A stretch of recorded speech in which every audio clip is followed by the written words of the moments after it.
Hello बच्चों, कैसे हैं आप सभी। उम्मीद करता हूं बहुत अच्छे हैं और पढ़ाई को अच्छे से कंटिन्यू कर रहे हैं। मैं हूं प्रशांत माहेश्वरी और Fun with Physics YouTube channel पर आप सभी का बहुत बहुत स्वागत है। आज की वीडियो क्लास में हम गाउस लॉ को डिस्कस करने वाले हैं बच्चों। लास्ट वाला टॉपिक आपको पता होगा, इलेक्ट्रिक फ्लक्स अपन ने डिस्कस किया था। इलेक्ट्रिक फ्लक्स से नेक्स्ट जो टॉपिक कंटेन होता है या लिंक्ड होता है ना बच्चों, that is Gauss law. Flux के ऊपर ही डिपेंडेंट है। अगर आपको फ्लक्स पता है तो आज का गाउस लॉ आसानी से हो जाएगा। आज हम गाउस लॉ पढ़ेंगे, इसको कैसे डेराइव किया गया उसके बारे में डिस्कशन करेंगे और कुछ एक न्यूमेरिकल हैं जो कि इलेक्ट्रिक फ्लक्स और गाउस लॉ दोनों पे डिपेंडेंट है, उनको सॉल्व करेंगे। ठीक है, चलिए तो टॉपिक चालू करता हूं, दैट इज गाउस लॉ। और गाउस लॉ से पहले मैं एक बार के लिए इलेक्ट्रिक फ्लक्स को बता देता हूं जो आपको पता होना चाहिए। इलेक्ट्रिक फ्लक्स ये क्विक रिवीजन मान लीजिए। इलेक्ट्रिक फ्लक्स के लिए आपने बोला था represented by phi E. Formula होता है आपके पास में E vector dot A vector, ठीक है, या फिर बुक्स में इसे ऐसा लिखा हुआ होगा ई वेक्टर डॉट एस वेक्टर। यही फॉर्मूला था। इतना ही हमने पढ़ा है। चलिए अब इसको आगे की ओर देखते हैं कि ये क्या चीज है हमारे लिए। हमारे पास में जो टॉपिक है Gauss law,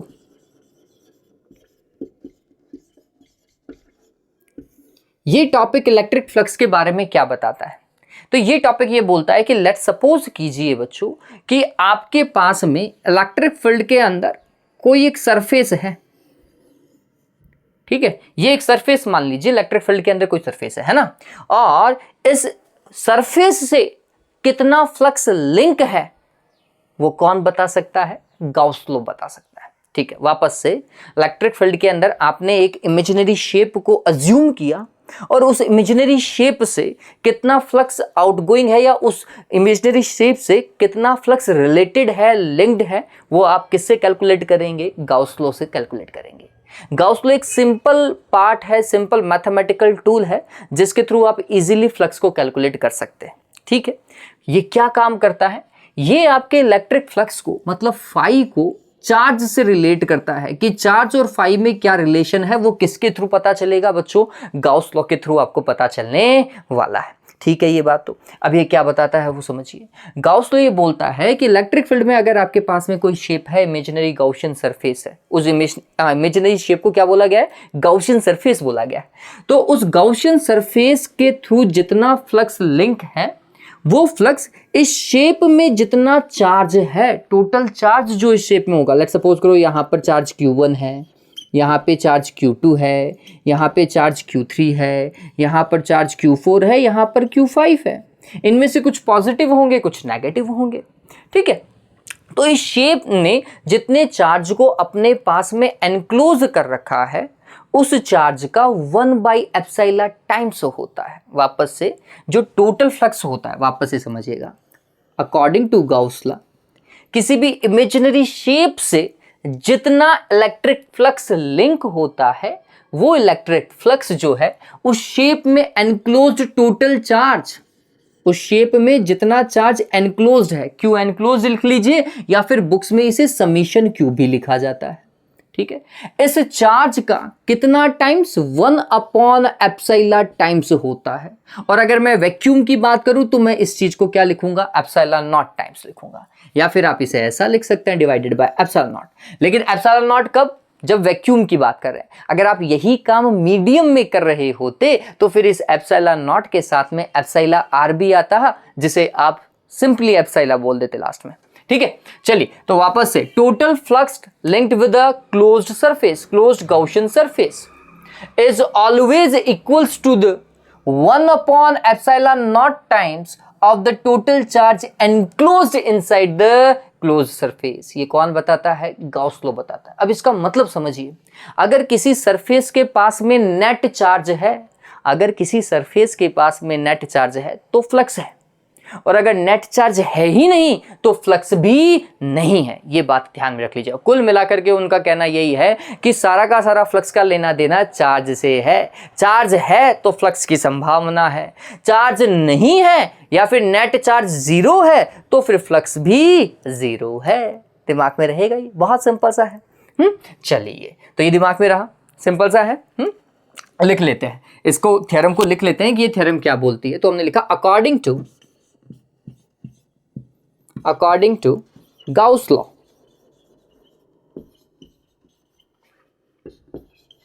the total electric flux linked with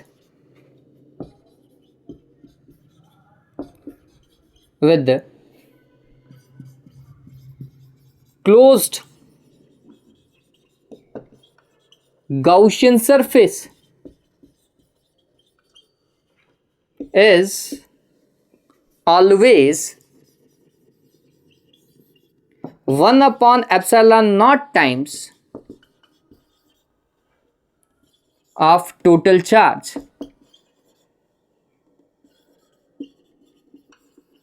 enclosed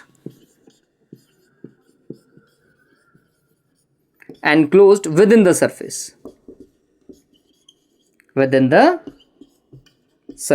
इसका मतलब ये है, इस फ्लक्स का लेना देना, थोड़ा समझिएगा, इस फ्लक्स का लेना देना जो चार्ज इस सरफेस के अंदर है उससे है, इसके बाहर दुनिया में चाहे कितना ही चार्ज हो उसका इस सरफेस के फ्लक्स से कोई लेना देना नहीं। इसका मतलब लेट्स सपोज करो यहां पर कोई चार्ज Q6 भी हो सकता है, यहां पर कोई चार्ज Q7 भी हो सकता है, यहां पर कोई चार्ज Q8 भी हो सकता है, ऐसा तो हो ही सकता है, पैटर्न तो चार्ज का कैसा भी हो सकता है, ठीक है। तो ये जो जितने भी चार्ज बाहर हैं इनका, ये जो चार्ज बाहर हैं इनका इस सरफेस के फ्लक्स से कोई लेना देना नहीं है। ये कौन बताता है बच्चों? आपका गाउस लॉ बताता है, ठीक है। तो जब मैं यहां पर ये फॉर्मेट लिख रहा हूं फ्लक्स फाई, ठीक है, तो ये फ्लक्स क्या होगा वो समझिए, that is Q enclosed divided by epsilon not. और अगर मैं इस डायग्राम को अपना एग्जांपल मान करके चलता हूं तो मैं Q एनक्लोज्ड क्या लिखूंगा, that is Q1 plus Q2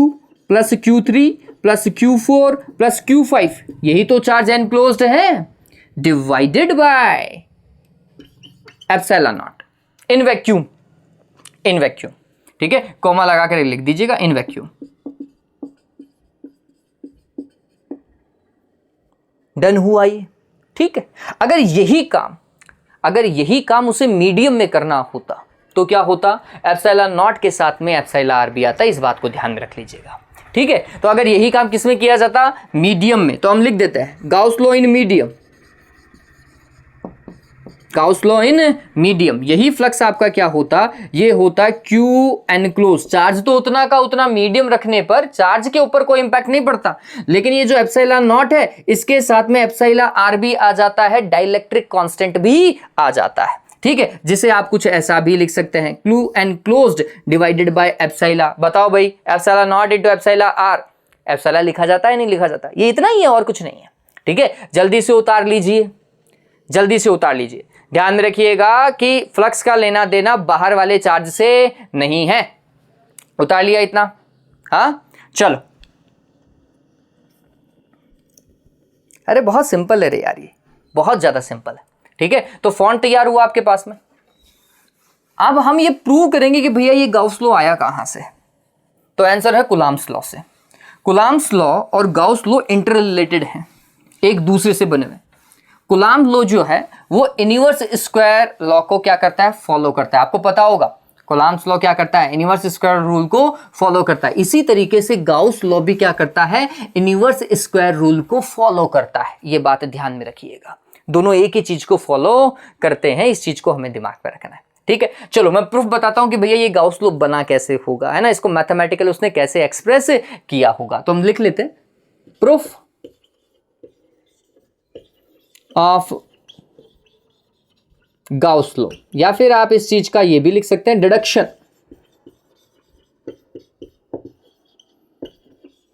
of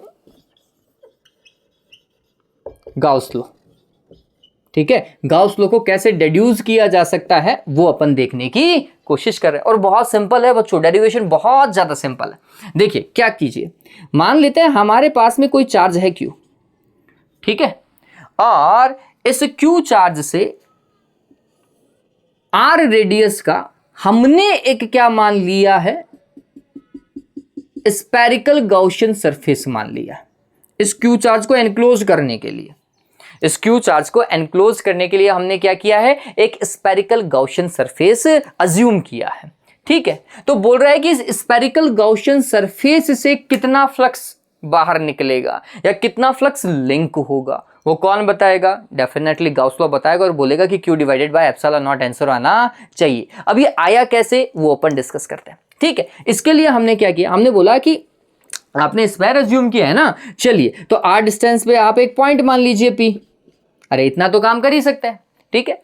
इस P पॉइंट पे इस पॉजिटिव Q चार्ज के कारण इलेक्ट्रिक फील्ड का डायरेक्शन पता होना चाहिए। वापस से इस P पॉइंट पे इस Q चार्ज के कारण इलेक्ट्रिक फील्ड का डायरेक्शन और मैग्नीट्यूड दोनों पता होना चाहिए। तो हमने बोला पॉजिटिव चार्ज है तो इलेक्ट्रिक फील्ड का डायरेक्शन रिपल्सिव होना चाहिए था, कुछ ऐसा होना चाहिए था। ये इलेक्ट्रिक फील्ड का डायरेक्शन है, ठीक है ये बात। तो फिर आपने क्या किया, आपने इस P पॉइंट के अराउंड एक सरफेस को कट कर लिया है। अगर टोटल सरफेस S है, टोटल सरफेस S मतलब ये पूरा का पूरा स्क्वायर होगा, है ना, एक गोला होगा, उसका S सरफेस होगा। स्क्वायर का सरफेस वैसे आप सभी को पता होगा 4πr² होता है नहीं होता है बच्चों, 4πr² होता है, ठीक है। मैं उस 4πr² का एक छोटा सा पार्ट यहां पर कट कर रहा हूं। क्या कर रहा हूं, उसका एक छोटा सा पार्ट कट कर रहा हूं, ठीक है। तो छोटा सा पार्ट कट करूंगा तो ये खुद भी तो एक एरिया होगा। मैंने एरिया का ही छोटा सा पार्ट कट किया। अगर टोटल एरिया S है तो मैंने उसका छोटा सा पार्ट ds कट किया, ठीक है। तो उस ds एरिया का भी तो एरिया वेक्टर कहीं डायरेक्शन में जा रहा होगा, उसकी भी तो कोई डायरेक्शन होगी। आंसर है यही वाली डायरेक्शन है, ये ऐसा बाहर की ओर। एरिया वेक्टर हमेशा क्या करता है, बाहर की ओर देखता है, ये बात ध्यान में रखिएगा, ठीक है। तो ऐसा कुछ ds वेक्टर आगे की ओर गया। इलेक्ट्रिक फील्ड और ds वेक्टर के मिड का जो एंगल है that is 0, theta between them is 0 degree. अब सर आप बोलोगे सर आप तो ए ले रहे थे, यहाँ पे एरिया एस ले लिया। एस लेने का भी कारण बता देता हूँ, आप सभी एनसीईआरटी को फॉलो कर रहे हैं और एनसीईआरटी के अंदर एस लिखा हुआ है, तो मैं फाइनली एस के ऊपर ही शिफ्ट हो रहा हूँ ताकि किसी को कंफ्यूजन ना रहे, ठीक है। तो एरिया अब अपन एस ही लेकर के काम करेंगे। इतना डन हुआ क्या बच्चों, डन हुआ, चलिए ठीक है। अब मेरा थोड़ा सा लॉजिक समझिए, हालांकि मेरे को इसके अंदर बहुत सारी चीजें आपको बतानी चाहिए थी, मेरे को आपको सॉलिड एंगल भी बताना चाहिए था, लेकिन नहीं बता रहा हूं ताकि सॉलिड एंगल बताने के बाद में आप कंफ्यूज होना ज्यादा चालू कर दोगे, तो वो चीज नहीं डिस्कस कर रहे हैं अभी अपन, ठीक है। चलो बहुत सिंपल है, इससे आसानी से काम हो जाएगा, तो सॉलिड एंगल को क्यों डिस्कस करूं मैं यहाँ पर। चलिए काम करना चालू करते हैं भैया। तो हमने लिखा इलेक्ट्रिक फील्ड, समझना इस चीज को, electric field at point P is कितना है भाई इलेक्ट्रिक फील्ड। अगर मैं सिर्फ और सिर्फ मैग्नीट्यूड लिखूं that is K charge Q divided by r²। अरे इलेक्ट्रिक फील्ड का फॉर्मूला तो यही था। और अगर मैं इसे वेक्टर में लिख देता हूं, ऐसा वेक्टर अगर मैं लगा दूं तो यहां पर मेरे को क्या लगाना पड़ेगा, r कैप लगाना पड़ेगा, सिंपल सा है, ठीक है। और अगर मैग्नीट्यूड लिखना है, अगर सिर्फ मैग्नीट्यूड करें तो फिर ये हटा दीजिए और मैग्नीट्यूड से अपना काम चल जाइएगा, आसानी से चलेगा, ठीक है। ये मैग्नीट्यूड मेरे पास में आ गया, इतना डन हुआ। तो फिर अपन क्या बोल रहे हैं, इस ds एरिया से कितना फ्लक्स पार होगा, कितना फ्लक्स बाहर निकलेगा या कितना फ्लक्स लिंक होगा। तो हमने लिखा इलेक्ट्रिक फ्लक्स लिंक्ड विद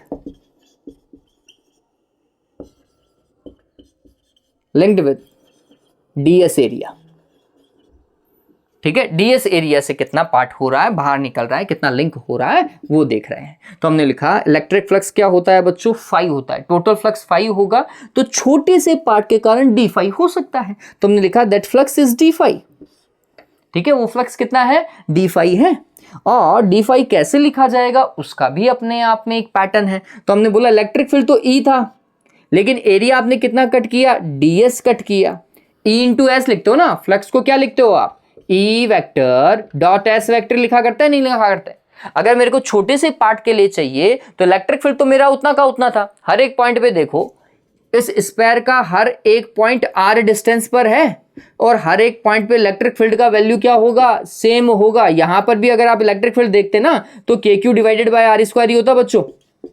हाँ, यहां पर भी अगर आप इलेक्ट्रिक फील्ड देखते तो यहां पर होता KQ divided by r²। Magnitude change नहीं होता, ये बात ध्यान में रखिएगा। क्यों, क्योंकि डिस्टेंस चेंज नहीं हो रही है, चार्ज चेंज नहीं हो रहा, तो इलेक्ट्रिक फील्ड का मैग्नीट्यूड भी चेंज नहीं होगा, ये ध्यान में रखिएगा, ठीक है।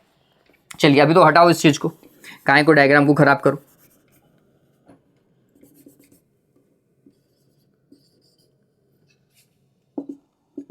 ठीक है, चलिए और यहां पर क्या लगाएं, वेक्टर, यहां पर भी वेक्टर और यहां पर डॉट। डन हुआ। चलिए ये तो था डीएस से, ठीक है। तो टोटल स्पेयर से कितना फ्लक्स लिंक होगा, हमें क्या करना पड़ेगा, इसका भी इंटीग्रेशन और इसका भी इंटीग्रेशन। टोटल निकालने के लिए तो आपको क्या करना पड़ेगा, हर एक छोटे छोटे पार्ट को जो आप कट करोगे उन सभी का फ्लक्स ऐड करना पड़ेगा। और flux is a algebraic quantity, मतलब स्केलर क्वांटिटी है, तो सम उसका एल्जेब्रिक सम होगा। तो आप डायरेक्ट भी कर सकते थे, अदरवाइज इंटीग्रेशन करो, बहुत सिंपल पड़ता है यार, ठीक है। तो हमने लिखा total flux linked, total flux linked with the spare क्या होगा, that is phi, that is integration of d phi। और ये इंटीग्रेशन भी कैसा बच्चों, क्लोज्ड इंटीग्रेशन, क्योंकि आपका सरफेस जो है that should be closed, ठीक है, ये बात ध्यान रखिएगा।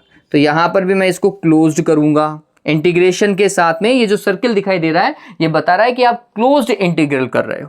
फिर ई डॉट डी एस, बताओ इसमें कोई दिक्कत है क्या, डी फाई की वैल्यू ही तो पुट करी है। चलो इसको थोड़ा सा सॉल्व कीजिए, अब यहाँ पे ये कंप्लीट हो जाएगा, इसको थोड़ा सा सॉल्व कीजिए बच्चों। फाई इज इक्वल्स टू, उम्मीद है कि ये दिखाई दे रहा है ना।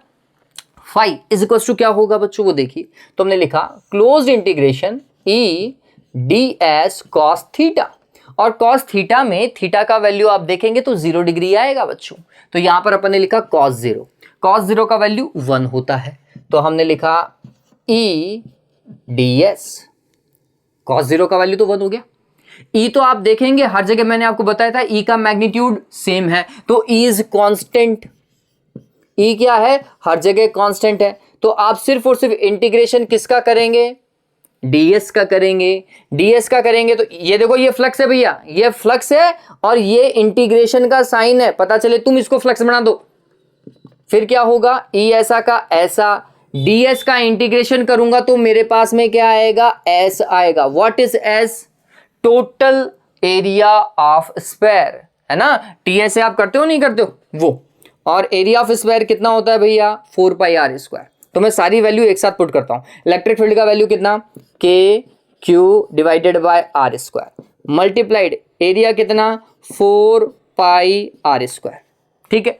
आर स्क्वायर से आर स्क्वायर कैंसिल, ठीक, ये कितना आया, के क्यू इंटू 4 पाई, इतना ही आ रहा है क्या फ्लक्स। अब आप बोलोगे कि सर ये तो आया ही नहीं, हमें तो गॉस लॉ में क्या चाहिए था, Q divided by epsilon not चाहिए था, ये तो आया ही नहीं। आ गया बच्चों, आ गया। के का वैल्यू अभी तक पुट नहीं किया है, के का वैल्यू पुट कीजिए यहाँ पे। के कितना होता है, 1/4 pi epsilon not multiplied with Q multiplied with 4 पाई से 4 पाई कैंसिल, कितना आएगा, Q divided by epsilon not, Gauss law. आया नहीं आया, आ गया, डन हुआ। बहुत सिंपल सा डेरिवेशन है, आप चाहो तो ये रामायण मत करो, मैंने तो आपको समझाया कि स्टेप बाय स्टेप क्या है, आप डायरेक्ट करो ना।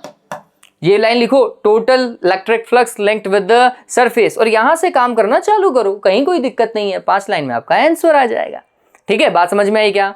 एग्जाम में ये पैटर्न यूज करो, कोई नंबर नहीं काट सकता। ठीक है, तो ये एग्जाम पर्पज से, बोर्ड पर्पज से ये तरीका आप यूज कर सकते हैं, ये बोर्ड पर्पज से तरीका हुआ। ठीक हुआ ये ठीक हुआ।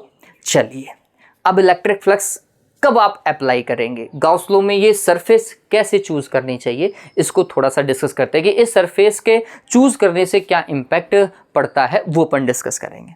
ठीक है, चलिए तो नेक्स्ट पार्ट है हमारे पास में important points related to Gauss law.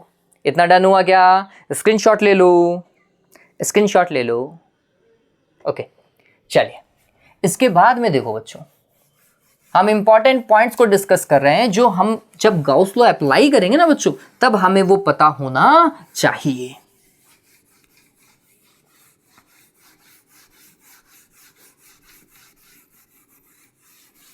तो एग्जाम में अगर गॉस लॉ लिखने के लिए आए, अगर एग्जाम में गॉस लॉ लिखने के लिए आए ना बच्चों, तो स्टेटमेंट लिखने से पहले उसका फॉर्मूला लिख दीजिएगा। आपको थोड़ा अजीब लग रहा होगा, लेकिन मैं आपको मार्किंग का सही नंबर बता रहा हूं। अगर आपको अपने मार्क बिल्कुल पुख्ता करने ना, आप स्टेटमेंट से पहले उसका फॉर्मूला उतार करके आए और अच्छे से उतार करके आए, वो नंबर आपको हाथों हाथ देगा, उसी समय पूरे में से पूरे नंबर देगा। कॉपी चेक करने के अनुभव से ये बता रहा हूं। ठीक है, क्या जैसे ही आ गया कि गाउस लॉ लिखना है, गाउस लॉ का स्टेटमेंट लिखना है, तो आप लिखें फ्लक्स फिर close integration of E dot d s is equals to summation q divided by epsilon naught, या तो ये लिख लीजिए या फिर q enclosed divided by epsilon naught, जो भी आपको सही लगे ऐसा लिख लीजिएगा। लेकिन ये लिखो तो बहुत बढ़िया, ऐसा का ऐसा लिख दो फिर तो माशाल्लाह काम ही बहुत शानदार है। ठीक है, ऐसा कुछ लिख लीजिएगा, है ना। मीडियम में एप्सिलॉन नॉट के साथ में एप्सिलॉन आर जरूर लगा करके आइएगा। डन हुआ ये। कुल मिलाकर के मैं ये कह सकता हूं कि मीडियम में फ्लक्स हमेशा क्या होता है, डिक्रीज होता है। या कोई ये बोले कि क्या मीडियम का फ्लक्स के ऊपर इम्पैक्ट पड़ता है, डेफिनेटली इम्पैक्ट पड़ता है। वो फ्लक्स को क्या कर देता है, डिक्रीज कर देता है। ठीक है ये बात। चलिए पहला चीज़ ध्यान में रखिएगा। पहली चीज़ क्या, मैं ज़्यादा थियरी नहीं लिखाऊंगा। जब मैं गाउशियन सरफेस ले रहा था बच्चों, ठीक है, तो यहाँ पर लेट सपोज करो Q चार्ज है प्लस का, Q1 चार्ज प्लस का है, यहाँ पे Q2 चार्ज भी प्लस का है और ये जो Q3 चार्ज है वो माइनस का है, नेगेटिव चार्ज। फिर इस तरफ आपके पास में 2 माइक्रोकुलाम का चार्ज बाहर है, यहाँ पे 3 माइक्रोकुलाम का चार्ज बाहर है और माइनस का 4 माइक्रोकुलाम का चार्ज यहाँ है। ठीक है, चलिए आपने क्या लिखा इसके लिए, इस क्लोज सरफेस के लिए फ्लक्स का फॉर्मूला लिखा। तो आपने जब फ्लक्स का फॉर्मूला लिखा तो आपने लिखा ये ऊपर वाला जो मैं वापस से रिलेट कर रहा हूं, है ना, E vector dot d s vector is equals to Q enclosed divided by epsilon naught. What is Q enclosed here? Q enclosed is total charge inside the surface, that is Q1 plus Q2 minus Q3 divided by epsilon naught। Q enclosed सिर्फ और सिर्फ वही charge है जो surface के अंदर है, बाहर दुनिया में कोई भी चार्ज हो उससे कोई लेना देना नहीं है। ठीक है, ये जो इलेक्ट्रिक फील्ड है, क्या ये इलेक्ट्रिक फील्ड भी इन्हीं 3 चार्ज से बन रहा है? तो ये थोड़ा सा अंतर है भैया। राइट हैंड साइड का जो Q एनक्लोज्ड है बच्चों, राइट हैंड साइड का जो Q एनक्लोज्ड है वो तो अंदर का ही चार्ज है, अंदर के चार्ज का एल्जेब्रिक सम है। लेकिन लेफ्ट हैंड साइड का ये जो इलेक्ट्रिक फील्ड है ना बच्चों, किसी भी पॉइंट पे जो आप कैलकुलेट करोगे इलेक्ट्रिक फील्ड, उस इलेक्ट्रिक फील्ड में इन सभी चार्जेस का भी योगदान है, इनका भी कंट्रीब्यूशन है। ये बात ध्यान में रखिएगा। तो इलेक्ट्रिक फील्ड को बनाने के लिए ये सारे के सारे चार्जेस जो है रेस्पॉन्सिबल है, सारे चार्जेस रेस्पॉन्सिबल है। ठीक है, लेकिन इस फ्लक्स को बनाने के लिए सिर्फ और सिर्फ ये जो चार्ज एनक्लोज है वही रेस्पॉन्सिबल है। वापस से इलेक्ट्रिक फील्ड को बनाने के लिए या इलेक्ट्रिक फील्ड को कैलकुलेट करने के लिए जितने भी चार्जेस हैं सिस्टम के अंदर भी और सिस्टम के बाहर भी, ठीक है, या ये आप ऐसा कह सकते हैं कि जितने भी चार्जेस गाउशियन सरफेस के अंदर हैं और गाउशियन सरफेस के बाहर हैं, वो सारे चार्जेस कंट्रीब्यूट करते हैं किसको बनाने में, इलेक्ट्रिक फील्ड को बनाने में। लेकिन फ्लक्स को बनाने में सिर्फ और सिर्फ कंट्रीब्यूशन किसका है, जो चार्ज अंदर है। ये बात ध्यान में रखिएगा। ठीक है, ये सबसे इंपॉर्टेंट फैक्ट है भैया, ये पूछा जाता है कि इसमें और इसमें क्या डिफरेंशिएट है, क्यू एनक्लोज्ड में और ई में क्या जो है डिफरेंशिएशन यूज होता है। तो ये पता होना चाहिए कि इलेक्ट्रिक फील्ड तो सभी चार्ज बनाते हैं, लेकिन क्यू एनक्लोज सिर्फ और सिर्फ एल्जेब्रिक सम है गाउशियन सरफेस वाले चार्जेस का। ठीक, सेकंड, ये जो इलेक्ट्रिक फ्लक्स आप देख रहे हैं, ये इलेक्ट्रिक फ्लक्स पॉजिटिव भी होता है और नेगेटिव भी होता है। ऐसा नहीं है कि हर बार फ्लक्स पॉजिटिव ही होगा या हर बार फ्लक्स नेगेटिव ही होगा, ये कैसा भी हो सकता है बच्चों, कैसा भी हो सकता है। कैसे, वो समझिए भैया। पॉजिटिव कब, जब आपका एल्जेब्रिक सम, ये बात समझिएगा, जब आपका एल्जेब्रिक सम जो है पॉजिटिव होगा, टोटल वैल्यू पॉजिटिव आ रही है, तो आपका जो फ्लक्स होगा ना वो भी कैसा होगा, पॉजिटिव होगा। और पॉजिटिव होगा इसका मतलब आउटगोइंग होगा। टोटल फ्लक्स की बात कर रहा हूं मैं, ये बात और ध्यान में रखिएगा। ठीक है, और अगर algebraic sum of charges is negative, algebraic sum of charges is negative, तो उसका मतलब है आपका फ्लक्स नेगेटिव है। और फ्लक्स के नेगेटिव होने का मतलब ये हुआ कि फ्लक्स इनकमिंग है, फ्लक्स सरफेस के क्या हो रहा है, अंदर आ रहा है। ये बात ध्यान में रख लीजिएगा। अब आप बोलोगे कि सर इसका प्रूफ दे दो, ऐसा कैसे बोल दिया आपने? बहुत सिंपल है रे यार, आप या तो डायग्राम से समझ लीजिए, अदरवाइज आप कैसे भी काम कर सकते हैं, कहीं कोई दिक्कत नहीं है। ठीक, मैं बता देता हूँ।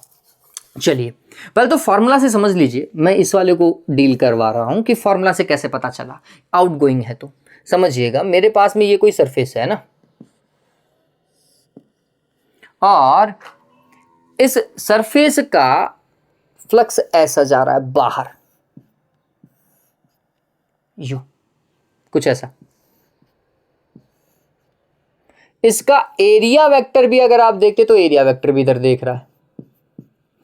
सरफेस से फ्लक्स बाहर जा रहा है तो इसका एरिया वेक्टर समझिएगा, एरिया वेक्टर बाहर की ओर देख रहा है, इलेक्ट्रिक फील्ड भी बाहर की ओर देख रहा है, ये इलेक्ट्रिक फील्ड और इसका एरिया वेक्टर एस बाहर की ओर।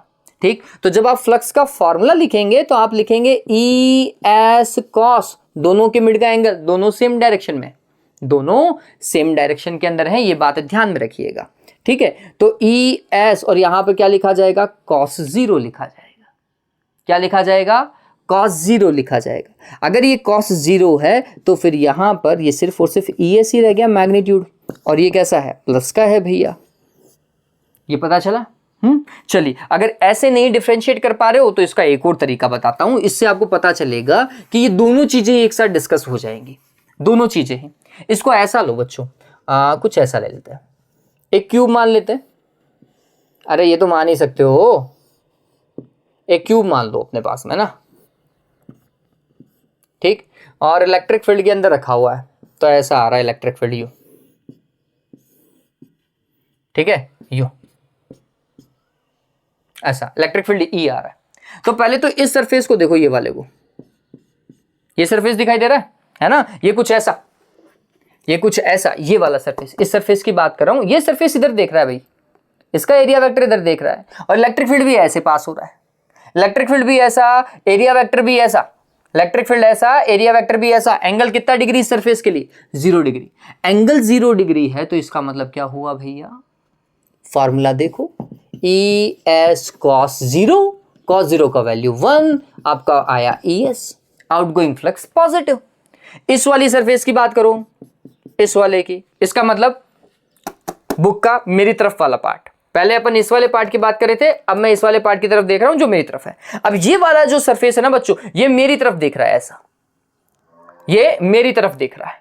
ठीक है, तो इसका एरिया वेक्टर ऐसा, एरिया वेक्टर ऐसा, और इलेक्ट्रिक फील्ड देखो, इलेक्ट्रिक फील्ड ऐसा जा रहा है, यूं यूं, इलेक्ट्रिक फील्ड ऐसा जा रहा है, एरिया वेक्टर ऐसा देख रहा है। दोनों का मिड का एंगल देखिएगा, दोनों के मिड का एंगल। तो हमने बोला इलेक्ट्रिक फील्ड ऐसा, ये इलेक्ट्रिक फील्ड का डायरेक्शन, और एरिया वेक्टर का डायरेक्शन ऐसा, इस तरफ, इस तरफ, एक इधर है एक इधर है, एंगल 180 डिग्री है बच्चों। ठीक है, तो आपको ये पता चलेगा कि जब मैं फ्लक्स का फॉर्मूला लिखूंगा तो मैं लिखूंगा ई एस कॉस थीटा, लेकिन थीटा का वैल्यू कितना, 180 डिग्री। 180 डिग्री का मतलब समझ लीजिए negative, -1, that is minus E S. बात समझ में आई? इसीलिए ये बात ध्यान में रखिएगा, जो आउटगोइंग फ्लक्स होता है वो हमेशा पॉजिटिव होता है, और जो इनकमिंग फ्लक्स होता है वो हमेशा नेगेटिव होता है। बात समझ में आ गई? इतना डन हुआ? ठीक। और अगर रिजल्टेंट चार्ज, समझिएगा, अब रिजल्टेंट चार्ज के ऊपर आते हैं, अगर रिजल्टेंट चार्ज पॉजिटिव है तो फिर फ्लक्स भी पॉजिटिव होगा और रिजल्टेंट फ्लक्स आउटगोइंग दिखा जाएगा। अगर रिजल्टेंट चार्ज नेगेटिव है तो फिर फ्लक्स नेगेटिव होगा और रिजल्टेंट फ्लक्स का जो नेचर होगा वो इनकमिंग होगा, मतलब फील्ड लाइन ज्यादा अंदर आएंगी। इसका अगर मैं डायग्राम भी बनाऊं ना, इस चीज का अगर मैं डायग्राम भी बनाऊं तो डायग्राम कैसा बनेगा वो समझिएगा। ऐसा कोई सरफेस लो, इनकमिंग ज्यादा दिखाओ, 1 2 3 4 5 ऐसा, ये ज्यादा, और आउटगोइंग 2 3 ही दिखाओ, तो क्या देखोगे, इन 3 लाइन से इन 3 लाइंस को कैंसिल मार दिया, लेकिन 2 तो भी इनकमिंग है। इसका मतलब ये है इस सरफेस का अगर टोटल चार्ज देखोगे तो वो माइनस का क्यू आएगा, नेगेटिव चार्ज आएगा। ठीक है, लेकिन अगर नंबर ऑफ आउटगोइंग लाइंस ज्यादा हो, जैसे ये ज्यादा बाहर जा रही है और आ रही सिर्फ 2 या 3 ही है, ठीक है, तो नंबर ऑफ आउटगोइंग लाइंस अगर ज्यादा है तो आप अगर इस सरफेस के अंदर टोटल चार्ज देखोगे तो वो टोटल चार्ज कैसा मिलेगा, पॉजिटिव मिलेगा, करके देख लीजिएगा। ठीक है, तो ये बात ध्यान रखिएगा। पहला क्यू एनक्लोज का टास्क कंप्लीट कर चुके हैं। दूसरा टास्क मैं आपको बता चुका हूं कि कब पॉजिटिव देखना है और कब नेगेटिव देखना है। पता चल रहा है क्या? पता चल रहा है? ये जो चीज, ये डायग्राम मैंने मिटा दिया ना, ये बना लीजिएगा। मैंने मिटा दी है लेकिन, ठीक है, लेकिन ध्यान में रखिएगा ये चीज, ठीक है। थर्ड वन, तीसरा और देखिए, ये बहुत इंपॉर्टेंट है। आपका जो टोटल फ्लक्स है ना बच्चों, इस टोटल फ्लक्स के ऊपर गॉसियन सरफेस की शेप और साइज से कोई इंपैक्ट नहीं पड़ता। वापस से, गॉसियन सरफेस का कोई लेना देना नहीं है, किससे? टोटल फ्लक्स से। समझिए ये कैसा, ये कैसा समझना। लेट सपोज करो मेरे पास में एक क्यू चार्ज है और वो इस स्पेयर में रखा हुआ है, ठीक है। मैं इसी क्यू चार्ज को एक बड़े से स्पेयर में रख देता हूं, सेम क्यू चार्ज को मैं इसी चार्ज को एक ट्रायंगुलर शेप के मिड में रख देता हूं, 3D शेप के मिड में रख देता हूं, ठीक है। मैं इसी चार्ज को एक क्यूब के अंदर रख देता हूं, इसी चार्ज को मिड में, और इस वाले से इस वाले से इस वाले से या इस वाले से टोटल लिंक्ड फ्लक्स देखिए कितना होगा। तो अगर गाउस लॉ देखेंगे तो total linked flux is summation Q divided by epsilon not. इसमें टोटल चार्ज समेशन क्यू कितना है? क्यू ही है, तो इसके लिए फ्लक्स कितना? Q divided by epsilon not. इसके लिए फ्लक्स कितना? Q divided by epsilon not. इसके लिए कितना? Q divided by epsilon not. इसके लिए कितना? Q divided by epsilon not. Shape और साइज का फ्लक्स से कोई लेना देना नहीं है, ये बात ध्यान में रख लीजिएगा, ठीक है। बहुत बार ये क्वेश्चन आता है कि अगर स्पेयर का रेडियस डबल या ट्रिपल कर दिया जाए तो फ्लक्स पर क्या इंपैक्ट पड़ेगा। वापस से, अगर स्पेयर का क्या कर दिया जाए, रेडियस डबल या ट्रिपल कर दिया जाए, या क्यूब का एरिया डबल कर दिया जाए, हाँ, या फिर किसी प्रिज्म का जिसमें चार्ज रखा हुआ है उसका एरिया डबल ट्रिपल कर दिया जाए, तो क्या फ्लक्स के ऊपर कोई इंपैक्ट पड़ेगा? आंसर है नो, कोई इंपैक्ट नहीं पड़ेगा, क्योंकि गाउस लॉ बोलता है कि शेप और साइज का कोई लेना देना नहीं है फ्लक्स से, ठीक है। तो ये बात ध्यान में रख लीजिएगा। डन हुआ गया? हाँ, तो लिख देता हूं, ये वाला लाइन बहुत इंपॉर्टेंट है बच्चों, बहुत ज्यादा इंपॉर्टेंट है, तो इसे इस तरफ ही लिख देते हैं।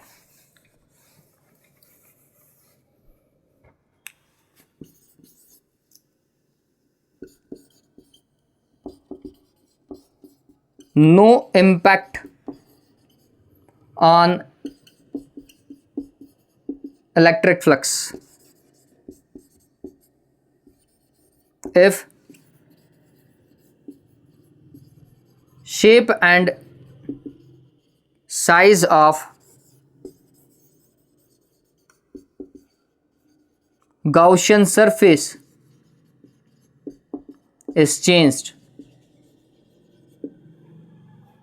ठीक है, अगर इसको चेंज कर दिया जाए तो इलेक्ट्रिक फ्लक्स के ऊपर कोई इंपैक्ट नहीं पड़ेगा, इस बात को ध्यान रखें। और ये सबसे इंपॉर्टेंट है, इसके ऊपर न्यूमेरिकल देखा जाता है, अपन डिस्कस भी करेंगे, अपन इसके ऊपर एक न्यूमेरिकल डिस्कस भी करेंगे, ठीक है। चलिए, फिर इसके बाद में अपन और क्या देख सकते हैं? फ्लक्स के लिए और भी सारी चीजें हो सकती हैं। फ्लक्स, हाँ, गाउस लॉ आप कहाँ अप्लाई करें? गाउस लॉ आप कंटिन्यूअस चार्ज डिस्ट्रीब्यूशन में लगाएं, ठीक है। हालांकि डिस्क्रीट के लिए भी ये काम करता है, हालांकि डिस्क्रीट चार्ज सिस्टम के लिए भी ये काम कर सकता है, आपको एनक्लोज्ड ही देखना पड़ता है, लेकिन कंटिन्यूअस से डिस्क्रीट में ना जाए। अगर आप कंटिन्यूअस में काम करें तो कंटिन्यूअस चार्ज डिस्ट्रीब्यूशन में काम करें, ठीक है। ऐसा कुछ मान लीजिए कि मेरे पास में एक जगह है और उसके इस जगह तक चार्ज जो है वो कंटिन्यूअस है और आगे कोई चार्ज है ही नहीं, आगे कोई चार्ज है ही नहीं, तो मैं मेरा गाउस लॉ यहां तक ही लगा पाऊंगा, ये बात ध्यान में रखिएगा, मैं यहां तक ही लगाऊंगा, ठीक है। ये इस वाले पार्ट के ऊपर नहीं लगाऊंगा, Gauss law continuous charge distribution पे ही लगाएं। और हमारी एप्लीकेशन में हमने हमेशा कंटिन्यूअस चार्ज डिस्ट्रीब्यूशन को ही यूज करना है, अपन डिस्कस करेंगे नेक्स्ट वाले वीडियो में, इसी को ही देखेंगे। कंटिन्यूअस चार्ज डिस्ट्रीब्यूशन होगा तो गाउस लॉ कैसे अप्लाई करें और कैसे इलेक्ट्रिक फील्ड को कैलकुलेट करें, ठीक है। तो ये बात ध्यान रखिएगा। हालांकि अगर कोई ये पूछे कि Gauss law is applicable for तो कंटिन्यूअस चार्ज डिस्ट्रीब्यूशन के लिए भी अप्लाइड है, डिस्क्रीट के लिए भी अप्लाइड है, ऐसा नहीं है कि सिर्फ एक के लिए ही है, लेकिन अगर कहीं कंटिन्यूअस है तो उसे आप कंटिन्यूअस में ही रहने दें, ठीक है। एक सबसे इंपॉर्टेंट है, पहले तो इसको उतार लो, इसको उतार लो। बहुत बार ऑब्जेक्टिव में ये क्वेश्चन पूछा गया है, बहुत बार पूछा गया है, और ये सवाल वाकई में मेरे को बहुत बढ़िया लगता है कि बच्चे क्या सोचते हैं। इससे आप फिजिक्स के लिए क्या सोच रहे हैं या क्वेश्चन आपके लिए किस तरीके से घूम करके आ सकता है वो पता चलता है। देखिए बहुत बार ऐसा लिखा हुआ है, if phi is 0, if phi is 0 it means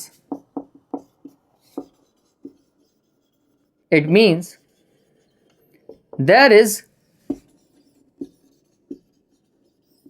no charge in Gaussian surface, है ना। Gaussian surface में कोई चार्ज नहीं है, क्या ऐसा है?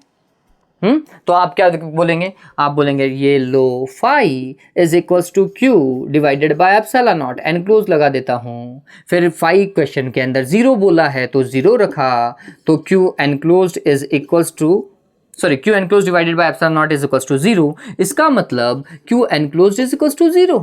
और आपने बोला अरे ये तो वही है, no charge in Gaussian surface, हाँ, या no charges within the Gaussian surface, ये तो वही लाइन आ रही है। नहीं बच्चों, हम गलत पढ़ रहे हैं इस चीज को। क्यू एनक्लोज्ड इज 0, इसका मतलब है नेट चार्ज 0 है। इसका मतलब क्या है? नेट चार्ज 0 है, चार्ज 0 नहीं है, मतलब कोई चार्ज नहीं है, ऐसा नहीं है। चार्ज हो सकता है, लेकिन जितना पॉजिटिव है उतना नेगेटिव भी तो हो सकता है। मान लीजिए कोई सरफेस है, इस सरफेस के पास में 2 माइक्रोकूलम यहां पर है और माइनस का 2 माइक्रोकूलम यहां पर है, हाँ, और ये गाउशियन सरफेस है, तो total charge net charge is 0। ये बात ध्यान में रखिएगा, net charge is 0 but there is no charge, ये तो नहीं बोल सकते ना, यहाँ पे चार्ज तो था ही, लेकिन नेट चार्ज 0 है। तो ये बात ध्यान में रखिएगा, अगर टोटल फ्लक्स 0 है इसका मतलब नेट चार्ज 0 है, वहां कोई चार्ज नहीं है, देयर इज नो चार्ज, ये गलत स्टेटमेंट है। इसका मतलब है नेट चार्ज 0। बात समझ रहे हो मेरी? नेट चार्ज का 0 होना और नो चार्ज दो अलग चीज है, ठीक है। इसको कैसे बोल सकते हो आप? इसको ऐसा बोल सकते हो कि कहाँ कहीं चीज जितनी पॉजिटिव है उतनी अगर नेगेटिव है तो रिजल्टेंट हमेशा 0 मिलता है। ये बात ध्यान रखिएगा, मैं वही बता रहा हूँ आपको, ठीक है। जितना पॉजिटिव चार्ज उतना ही अगर नेगेटिव है तो नेट फ्लक्स भी 0 होगा, नेट चार्ज भी 0 होगा। लेकिन वहां पे डाइपोल तो है ही, अरे लेकिन डाइपोल तो है ना, और डाइपोल के पास में तो चार्ज होता ही है। तो ये बात ध्यान में रख लीजिएगा, ठीक है। तो इस चीज को हमेशा दिमाग में रखना है। डन है ये बात तो? तो ये एक रॉन्ग स्टेटमेंट है, it's a wrong statement. Net charge is 0, ठीक है, ये ध्यान में रखिएगा। इतना डन हुआ? हाँ, चलिए अब इसके एग्जाम्पल देखिए जो बहुत बार पूछे भी जाते हैं। गाउस लॉ के बहुत सारे एग्जाम्पल आते हैं। चलो एक एग्जाम्पल करके बताता हूं। ऐसा कुछ है कि आपके पास में क्या है, एक क्यूब है, ठीक है, और इस क्यूब के अंदर कोई चार्ज नहीं है। इस क्यूब के अंदर कोई चार्ज नहीं है, there is no charge inside the cube, no charge inside the cube. अब चार्ज ही नहीं है, चार्ज ही नहीं है तो मतलब क्यू, रिजल्टेंट क्यू कितना है, 0 है। तो यहां पर हमने बोला समीशन क्यू इज 0। तो इस फ्लक्स, इस पूरे सरफेस से जितना फ्लक्स होगा वो भी कितना होगा, 0 होगा। पहला 0 होने का तरीका। दूसरा 0 होने का तरीका क्या है, यही क्यूब लो और इस क्यूब के अंदर डाइपोल्स रख दो। अब आप चाहे डाइपोल 1 रखो चाहे डाइपोल 100 रखो, कितने ही डाइपोल रख दो, एक पॉजिटिव क्यू इधर, एक नेगेटिव क्यू इधर, एक पॉजिटिव क्यू इधर और एक नेगेटिव क्यू इधर, ऐसे 100 रखो चाहे 1000 रखो चाहे 1 रखो, कितने भी डाइपोल रखो, डाइपोल का रिजल्टेंट चार्ज 0 होता है। डाइपोल का रिजल्टेंट चार्ज अगर 0 है तो फिर फ्लक्स भी कितना होगा, 0 होगा पूरे क्यूब से, ठीक है। तो ये बात ध्यान रखना, जब डाइपोल होता है तब भी फ्लक्स 0 होता है और जब कोई चार्ज नहीं होता तब भी फ्लक्स 0 होता है। दो सिचुएशन पता हो गई 0 होने की। डन हुआ ये? चलिए नेक्स्ट आते हैं भाई, नेक्स्ट एग्जांपल देखिए। अगर अब ये बहुत अच्छा है, इसके ऊपर आपके पास में न्यूमेरिकल है बुक में, न्यूमेरिकल है बुक में, और इसका क्वेश्चन भी अपन डिस्कस करेंगे अभी। अब बोल रहा है a charge is at the centre of a cube. अब इसको एग्जांपल करने के लिए आप मैच बॉक्स ले लीजिए और 8 मैच बॉक्स ले लो, है ना, माचिस की डिब्बियां होती है ना, वो ले लो भैया, ठीक है, और बोलो बिल्कुल सेंटर में, रे बिल्कुल सेंटर में। तो पहले तो ये देखो कि क्यू चार्ज अगर सेंटर में है तो क्या वो एनक्लोज्ड है, बिल्कुल बीचों बीच, है ना। जैसे ये डब्बा ले रखा है,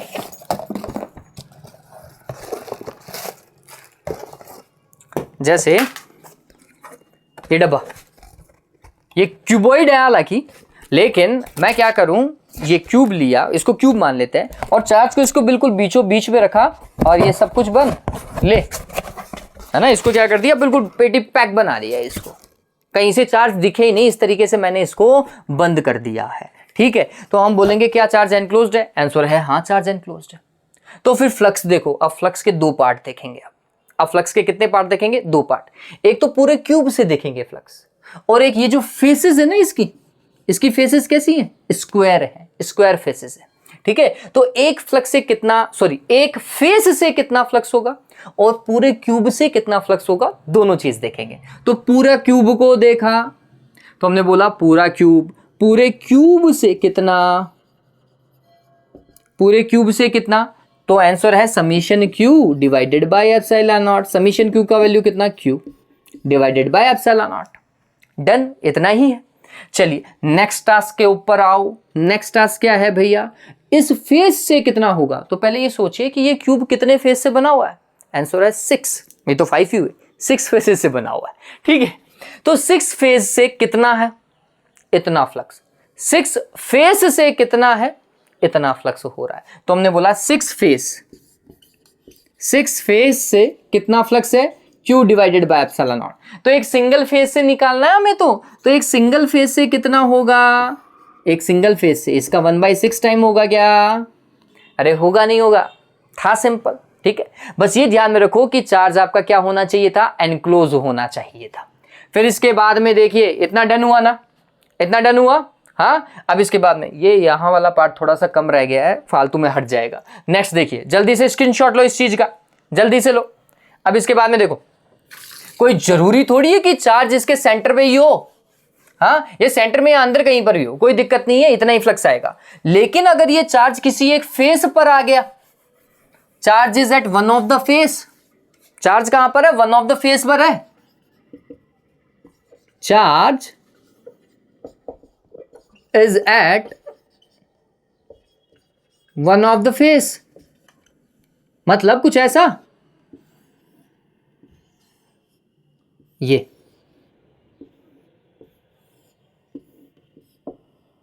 और यहां पर आपने चार्ज को रख दिया, यहां पर ये कुछ ऐसा, ये डब्बा है ना, क्यूब मान लीजिए इसको, और आपने अब चार्ज को यहां रखा है,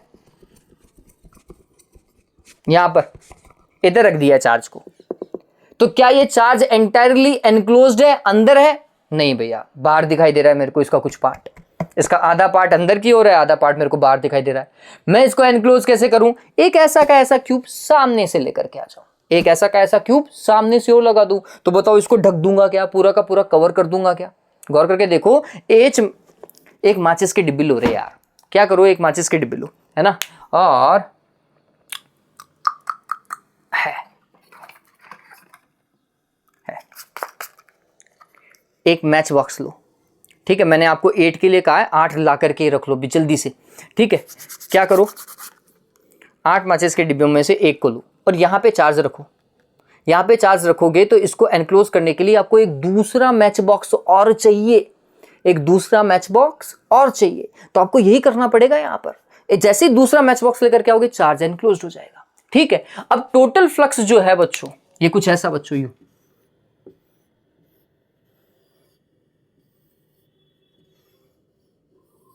कुछ ऐसा, 2 चाहिएंगे आपको, ठीक है। अब ये बिल्कुल बीचों बीच दब गया। इस बार फ्लक्स जो है वो एक क्यूब से नहीं, 2 क्यूब से, है ना।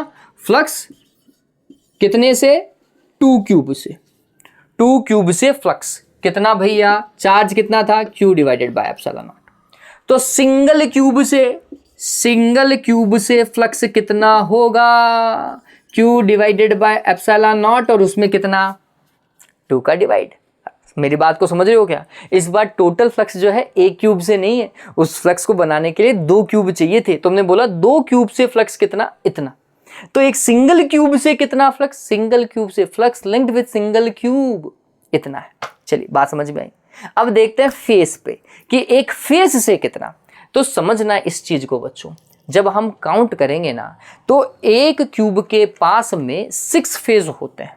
एक क्यूब के पास में कितने, 6 फेज। तो 2 क्यूब के पास में कितने, 12 फेज। सिंपल है। चलिए अब आपको वो फेज देखने जो बाहर हैं, अंदर की तरफ नहीं। ठीक है, बाहर कैसे? तो जब मैं इसके सामने एक और ऐसा मैच बॉक्स लेकर के आ रहा हूं, इसके सामने एक और ऐसा मैच बॉक्स लेकर के आ रहा हूं, तो ये फेस इसका और दूसरे मैच बॉक्स का भी ऐसा ही फेस क्या हो गया, अंदर की तरफ आ गया। 2 फेस अंदर की ओर दब गए, बचे हुए बाहर देख रहे हैं। तो टोटल फेज होते हैं 12, 12, उनमें से 2 अंदर, तो 12 माइनस 2 कितना हुआ, 10। 10 फेज ही ऐसे होंगे जो कहां की ओर होंगे, बाहर की ओर होंगे, जहां से फील्ड लाइन बाहर की ओर जा पाएंगी। ठीक है, तो हमने बोला इस बार कितना, 10 फेज। कितना फेज है, 10 फेज से कितना flux, Q divided by epsilon not. तो सिंगल फेज से कितना, सिंगल फेज से कितना, कितना भाई, Q divided by epsilon not, और यहां पे डिवाइड लगा दीजिए 10 का, 10 एप्सिलॉन नॉट नीचे आ जाएगा। डन हुआ ये? अरे डन हुआ, ये ध्यान में रखने वाली बात है। ये चीजें बहुत सिंपल हैं, कोई टिपिकल नहीं है। ठीक, ऐसा का ऐसा क्वेश्चन बहुत अलग अलग पैटर्न से आ सकता है। एक और बताता हूं, अगर यही जो है, चलो अब आपके पास में जा रहा है क्वेश्चन, देखिए अगर यही चीज कुछ ऐसी होती बच्चों, अगर यही चीज कुछ ऐसी होती कि आपके पास में क्यूब है ना, और क्यूब के वन ऑफ द कॉर्नर, किसी एक कॉर्नर पे रख दो, किसी भी एक कॉर्नर पे चार्ज रख दो, इस पे रख दो, इस पे रख दो, किसी भी एक कॉर्नर पे रख दो, फिर बोलो कि फ्लक्स कितना, एक फेज से और एक क्यूब से। ठीक है, फिर कितना, ये सोचने वाली बात है। पहले तो ये देखो कि क्या ये चार्ज एनक्लोज्ड है, क्या ये चार्ज एनक्लोज्ड है? आंसर है नहीं, ये चार्ज एनक्लोज्ड नहीं है। तो क्या हम इसे एनक्लोज कर सकते हैं? डेफिनेटली कर सकते हैं। एनक्लोज करने के लिए क्या करना पड़ेगा, हमें अदर क्यूब्स चाहिए, हमें अदर क्यूब्स चाहिए। कैसे एनक्लोज करेंगे? तो मैं बोलूंगा एक तो इसके सामने लेकर के आऊंगा क्यूब। ठीक है, 2 क्यूब तो ऐसे हो गए, एक ये रहा और एक इसके सामने, फिर एक इधर और एक थोड़ा सा आगे। ठीक है, तो क्या हो जाएगा, इसके कॉर्नर को मैं क्या कर दूंगा, फिट कर दूंगा। अरे कर सकता हूं क्या, कर सकता हूं? नहीं भैया, अभी भी दिक्कत है, अभी भी दिक्कत है। इस कॉर्नर को समझिए, मैच बॉक्स मैंने 8 बोले थे, उसका रीजन है ये। यहां पे इस कॉर्नर को ढकने के लिए, इस वाले कॉर्नर को, सिर्फ एक कॉर्नर को ढकने के लिए आपको कितने और मैच बॉक्स चाहिए? समझना, मैच बॉक्स 8 ले लो और उसमें से एक कॉर्नर को ढको, उसको कवर करो और बताओ कि मेरे को कितने मैच बॉक्स चाहिए। जल्दी से करो इस चीज को और आंसर बताओ कितना होना चाहिए। कितने मैच बॉक्स चाहिए इस कॉर्नर को कवर करने के लिए, एनक्लोज करने के लिए, कॉर्नर को एनक्लोज करने के लिए, क्योंकि कॉर्नर एनक्लोज हुआ तो चार्ज भी एनक्लोज हो जाएगा। ठीक है, ये बात बताओ जल्दी से बताओ। मेरे हिसाब से 7 अदर मैच बॉक्स चाहिए, एक तो ये खुदरा और 7 और चाहिए आपको। टोटल 8 मैच बॉक्स चाहिए किसी भी कॉर्नर को एनक्लोज करने के लिए बच्चों। तो इस बार जो आपका फ्लक्स होगा ना वो 8 क्यूब से मिलेगा। 8 क्यूब से कितना फ्लक्स, वही 8 क्यूब के पास में चार्ज कितना, Q divided by epsilon not से फ्लक्स निकलेगा। तो एक सिंगल क्यूब से कितना फ्लक्स, या एक सिंगल क्यूब से, सॉरी सही बोल रहा हूं मैं, कुछ ऐसा आएगा नहीं आएगा। और ये क्वेश्चन बहुत बार पूछा गया है, थ्योरी लिख लीजिएगा, flux linked with a single cube. ठीक है, ये बात समझ में आई। चलो आगे चलो, फेस अभी बाकी हैं, फेस अभी बाकी हैं। कितने फेस बाहर की ओर देख रहे होंगे? तो एक तो आप सामने लेकर के आ रहे हो, 8 लगाने ना, पहले तो 8 लगाओ। तो एक सामने की ओर लेकर के आए, ये ढक गया। एक इधर की ओर लेकर के आए, ये ढक गया। एक ऊपर की ओर भी क्यूब रखोगे, एक इसके ऊपर भी रखोगे तो ये भी ढक गया। एक क्यूब के 3 फेस ढक रहे हो आप। ठीक है, तो पहले समझना इस चीज को। मेरे पास में 8 क्यूब, एक क्यूब के पास में 6, तो 8 के पास में कितने, 48 फेस। हमने एक क्यूब के 3 फेस को ढक दिया है, तो 3 ही बाहर देख रहे हैं क्या, 3 ही बाहर देख रहे हैं। और कितने क्यूब है मेरे पास में, 8 हैं। तो कितने 24 ऐसे फेस है जिनसे फील्ड लाइन बाहर निकल रही होगी या जिनसे फील्ड लाइन लिंक्ड होंगी। ठीक है, तो इस बार फ्लक्स को देखने के लिए हम बोलेंगे कितना, 24 फेस चाहिए। 24 फेस से कितना, Q divided by epsilon not. तो एक फेस से कितना रे बच्चों, Q divided by 24 epsilon not. बहुत अच्छा और नीट का क्वेश्चन है ये। ठीक है, ये डन हुआ। एक लास्ट जो आपके लिए है, इस तरीके का एक एग्जांपल और ले लेते हैं। इस बार at one of the edges है,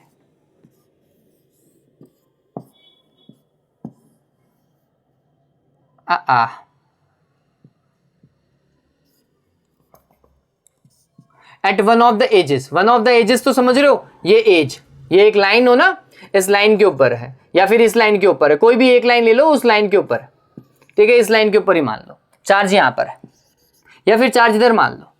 ठीक है, कोई भी एक एज मान लीजिए, एक एज, ये दिखाई दे रहा है, ये लाइन, ये लाइन जो है ना, ये लाइन, ये एज है बच्चों। This line is edge. ठीक है, इस एज की बात कर रहा हूं मैं, है ना। तो इस एज पर अगर कहीं रखा हो तो कितने क्यूब चाहिए, आंसर आपसे चाहिए मेरे को, कितने क्यूब चाहिए इस चार्ज को एनक्लोज करने के लिए। टोटल क्यूब पूछ रहा हूं, इसको इंक्लूड कर लीजिएगा। और एक क्यूब से कितना फ्लक्स मिलेगा और फिर एक फेस से कितना फ्लक्स मिलेगा, आपका आंसर मेरे को कमेंट बॉक्स में चाहिए। ठीक है, ये बात तो डन हुआ। अरे इतना डन है क्या, डन है। चलो, तो ये चीज पूछी जाती है। एक और एग्जांपल बता देता हूं, उसके बाद में न्यूमेरिकल के ऊपर चलेंगे। ठीक है, चलिए। ये एग्जांपल बहुत बार पूछा जाता है, क्या है, calculate the electric flux linked with the curved surface of given shape. देखिए, कैलकुलेट द इलेक्ट्रिक फ्लक्स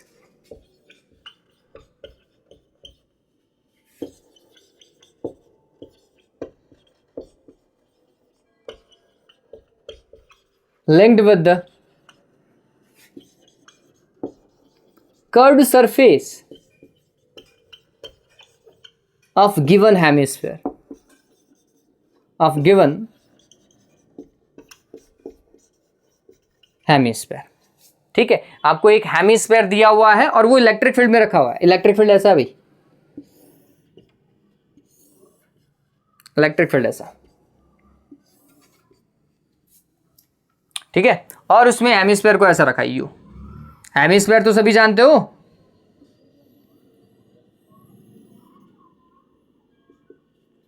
ये हेमिस्फेयर रख दिया।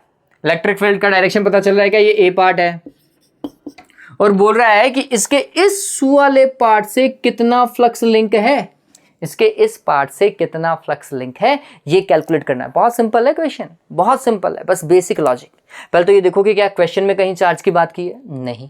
क्या डायग्राम में कहीं चार्ज की बात की है, नहीं। भैया इस हेमिस्फीयर के पास में, पूरे हेमिस्फीयर के पास में कोई चार्ज है ही नहीं। अगर चार्ज ही नहीं है तो टोटल फ्लक्स जीरो। ठीक है, ध्यान में रखिएगा। तो हमने बोला पहला task total flux, total flux, ठीक है, is equals to summation q divided by epsilon naught. Summation q खुद ही जीरो है, इसलिए फ्लक्स भी कितना है, जीरो। पहला रिजल्ट तो मेरे को ये पता चला, इसका लिखने का खुद का आधा नंबर है कि आपको ये पता है कि टोटल फ्लक्स जीरो है। ठीक है, फिर आगे देखो, आगे क्या, आप ये समझिए कि ये टोटल फ्लक्स बनेगा कैसे। तो हम बोलेंगे एक तो कुछ फील्ड लाइन यहां से पास होंगी और कुछ इसके कर्व, ये जो नीचे सर्कुलर पार्ट दिखाई दे रहा है ना, इससे देखी जाएगी। कुछ फील्ड लाइन यहां से और कुछ इसके सर्कुलर पार्ट से देखी जाएंगी। तो ये जो टोटल फ्लक्स है इसका, इसके दो part, flux linked with curve surface plus flux linked with circle. ठीक है, नीचे वाला ये जो सर्कल बना हुआ है इससे, ठीक, इज इक्वल्स टू कितना बच्चों, जीरो। हमें कौन सा कर्व्ड सरफेस से निकालना है, हमें इससे निकालना है। तो कर्व्ड सरफेस का जो फ्लक्स होगा that is minus flux of circle. Circle से जितना फ्लक्स लिंक्ड है वो, ठीक है, देख लेते हैं इस सर्किल से कितना फ्लक्स है। तो ये सर्किल, तो आपके पास में कोई भी बाउल हो ना, बाउल, कोई भी बाउल, मेरे पास में वापस से बाउल नहीं है, ठीक है, कोई भी बाउल हो, बाउल, तो बाउल को देखना बच्चों, बाउल को ऐसा रखा हुआ है यूं, तो बाउल का एरिया कहां की ओर देख रहा है, नीचे की ओर, ठीक है, ऐसा है ना। तो बाउल का एरिया नीचे की ओर, ये एरिया वेक्टर इधर काम कर रहा है, एस वेक्टर लिख देता हूं, एस वेक्टर नीचे की ओर काम कर रहा है और इलेक्ट्रिक फील्ड इधर काम कर रहा है। ई एंगल कितना डिग्री का है, 90 डिग्री का है क्या। तो हमने देखा इस चीज को कुछ ऐसा, इज इक्वल्स टू, इस सर्किल वाला ही निकाल लो, माइनस ई एस कॉस 90 लिखूं क्या, ई एस कॉस थीटा होता है नहीं होता, कॉस 90 का वैल्यू 0, तो ये पूरा 0, तो कर्व सरफेस से कितना फ्लक्स लिंक होगा, वो भी 0 ही होगा। ठीक है, ये बात, तो ये इसका पहला पार्ट था जो पूछा जाता है। ठीक, नेक्स्ट देखिए, नेक्स्ट देखिए, इस बार थोड़ा अलग तरीके से, इलेक्ट्रिक फील्ड ऐसा है, ये इलेक्ट्रिक फील्ड है, ठीक है, और इसमें किसको रख दिया है उन्होंने, वापस से हेमिस्फीयर को रख दिया है। वो पूछ रहा है कि इसके कर्व सरफेस से कितना फ्लक्स लिंक है, सेम वही, कोई चार्ज नहीं है, कोई चार्ज नहीं है, तो phi total is equals to 0। इस केस में भी phi total is equals to 0 ही है। इसका मतलब ये वाला कॉन्सेप्ट तो यहां पर भी काम कर रहा है, phi curve surface is equals to minus of phi circle, circle से जितना फ्लक्स होगा उसका माइनस कर दो। ये कॉन्सेप्ट तो अभी भी यहां काम कर रहा है। अब कैसे करेंगे भैया, इसका एरिया देखो, एरिया वेक्टर कहां की ओर, तो हमने बोला कि इसका एरिया कहां की ओर देख रहा है, नीचे की ओर, इसका एस वेक्टर नीचे की ओर, इलेक्ट्रिक फील्ड कहां की ओर, ऊपर की ओर, इलेक्ट्रिक फील्ड ऊपर, एरिया वेक्टर नीचे, एंगल कितना डिग्री दिखाई देगा रे, एंगल कितना डिग्री दिखाई देगा, 180 डिग्री, कितना, 180 डिग्री। आप मेरी एक गलती निकाल सकते हो, सर आपने फील्ड लाइन अंदर से पास करवा दी है ना, नहीं, अंदर से पास नहीं होंगे, वो थोड़ी सी गलती हो सकती है, वो जल्दीबाजी में बनाया हुआ है, ठीक है, तो अंदर से फील्ड लाइन पास नहीं होगी, तो ये बाहर वाली दिखाई देंगे आपको, ठीक है। तो इलेक्ट्रिक फील्ड ऊपर की ओर है, एरिया वेक्टर नीचे की ओर, एंगल कितना डिग्री का रे, 180 डिग्री का इस बार, तो हमने लिखा E, electric field E, area S, और यहाँ पे लिखा कॉस 180 डिग्री, और यहाँ पर बाहर चल रहा है माइनस, कॉस 180 का वैल्यू कितना होता है बच्चों, माइनस का 1, ये माइनस का 1 और ये माइनस, प्लस आएगा नहीं आएगा, यस, बताओ आएगा नहीं आएगा। इलेक्ट्रिक फील्ड अगर कुछ वैल्यू दी हुई है तो वैल्यू पुट करो, और एस, अरे सर्किल का एरिया कितना होता है, पाई आर स्क्वायर, अरे 4 पाई आर स्क्वायर मत बना देना, पाई आर स्क्वायर होता है, ठीक है, इतना होगा भाई, ये आंसर आ गया, ठीक है। और ये क्वेश्चन सीबीएसई में और अदर स्टेट बोर्ड में पूछा गया है, आप गौर करके अपनी किताबें उठा लीजिएगा, ये क्वेश्चन पूछा गया है, अच्छे तरीके से इस क्वेश्चन को नोट कर लो, ठीक है। ये डन हुआ, जल्दी से स्क्रीनशॉट लो इस चीज का, जल्दी से स्क्रीनशॉट ले लीजिए, डन ना, ओके। अब इसके बाद में हम कुछ न्यूमेरिकल करेंगे बैक टू बैक, तो इन सभी चीज को मेरे को क्या करना पड़ेगा, रब करना पड़ेगा, और नेक्स्ट स्लाइड के अंदर आपके पास में न्यूमेरिकल्स आएंगे, ठीक है। चलिए पहला न्यूमेरिकल देखिए, स्क्रीन पे आपको दिखाई दे रहा होगा बच्चों, क्या है, if E is equals to, आपको E का एक वैल्यू दे रखा है, इलेक्ट्रिक फील्ड को वेक्टर क्वांटिटी के फॉर्मेट के अंदर दे रखा है, calculate the electric flux through a surface of area 20 units in YZ plane. अच्छा सवाल है, बहुत अच्छा सवाल है। देखिए इस चीज को समझिए, अगर आपको इलेक्ट्रिक फील्ड दिया हुआ हो एक वेक्टर क्वांटिटी के फॉर्मेट के अंदर, जो कि अपन ने कल लास्ट टाइम किया था, अरे ऐसा क्वेश्चन किया था ना, लास्ट वीडियो देखिए, अपन ने एक इस तरीके का ही क्वेश्चन किया था, न्यूटन पर कूलम इसका यूनिट होगा, है ना। अब बोल रहा है कि देयर इज अ एरिया, अब एरिया को देने का तरीका बहुत यूनिक है इसका, बहुत अच्छा है। Calculate the electric flux through a surface area of 20 units in YZ plane. अब आपको ये समझना होगा बच्चों, अगर मैं YZ प्लेन की बात करता हूं तो ये क्या चीज है, इस चीज को अपन बोले x, इस चीज को अपन बोले y, और इस चीज को बोल देते हैं z। ये आपको पता होना चाहिए, ऐसा ही एक्सेस आप डिफाइन करते हैं, ठीक है। अब यहाँ पे YZ प्लेन कौन सा है वो देखो, ये YZ प्लेन है बच्चों, एरिया जो सरफेस है वो कहाँ रखा हुआ है, इस वाले प्लेन में, इस YZ प्लेन में रखा हुआ है। अब ये YZ प्लेन ऐसा नहीं है, ये YZ प्लेन ऐसा है, Z हमेशा परपेंडिकुलर होता है, ये बात ध्यान में रखिएगा। तो इसका मतलब आपका सरफेस ऐसा रखा हुआ है, Y, ये Y और इस तरफ Z, ठीक है, Y और आपकी तरफ आने वाला Z हो गया। तो ये प्लेन ऐसा रखा हुआ, ये सरफेस ऐसा रखा हुआ। अगर सरफेस ऐसा रखा हुआ है तो उसका एरिया वेक्टर का डायरेक्शन समझ में आ रहा है, ये एरिया वेक्टर का डायरेक्शन है, समझो, है ना। तो इसका मतलब ये है कि अगर सरफेस यहां पर रखा हुआ होगा, इस प्लेन में रखा हुआ होगा ये एरिया, ठीक है, तो इस एरिया वेक्टर का डायरेक्शन कौन सा होगा, that is I cap, x direction होगा, ठीक है। तो जब मैं एरिया वेक्टर लिखूंगा तो मेरा एरिया वेक्टर क्या होगा, एरिया का मैग्नीट्यूड और उसका डायरेक्शन क्या बच्चों, आई कैप, ये बात ध्यान में रखिएगा, ठीक है, समझ में आया। चलिए, तो अब क्वेश्चन के अंदर हमें एरिया कितना दिया हुआ है वो समझिए। Area vector is equals to 20 units, 20 units मतलब 20 मीटर स्क्वायर मान लेता हूं मैं, और कौन सी डायरेक्शन में, YZ प्लेन में रखा हुआ है, तो एक्स डायरेक्शन होगा, एक्स डायरेक्शन होगा तो यहां पर आई कैप आएगा, ठीक है, ये बात समझ में आया ये। हाँ, तो यहां पे ध्यान में रखिएगा, जो भी दिया हुआ होता है ना, जैसे YZ प्लेन दिया हुआ है तो एक्स डायरेक्शन, XZ प्लेन दिया हुआ है तो Y डायरेक्शन, XY प्लेन दिया हुआ है तो Z डायरेक्शन, ये बात ध्यान में रखिएगा, जो छूट गया वही डायरेक्शन है भाई, ठीक है, ये दिमाग में रख लीजिएगा। तो ए आपके पास में है, ई आपके पास में है, फ्लक्स क्या होगा, ई वेक्टर डॉट ए वेक्टर या एस वेक्टर, अगर मैं इसको लिखता तो ई वेक्टर कितना, 6 आई कैप प्लस 3 जे कैप प्लस 4 के कैप, ठीक है, डॉट किसके साथ में, 20 आई कैप के साथ में डॉट, आई कैप को आई कैप से मल्टीप्लाई करो, मतलब 20 को किससे मल्टीप्लाई करो, 6 से मल्टीप्लाई करो, 6 इंटू 20 कितना हो जाएगा, 120 यूनिट्स, और फ्लक्स के यूनिट क्या होती है, न्यूटन मीटर स्क्वायर पर कूलम।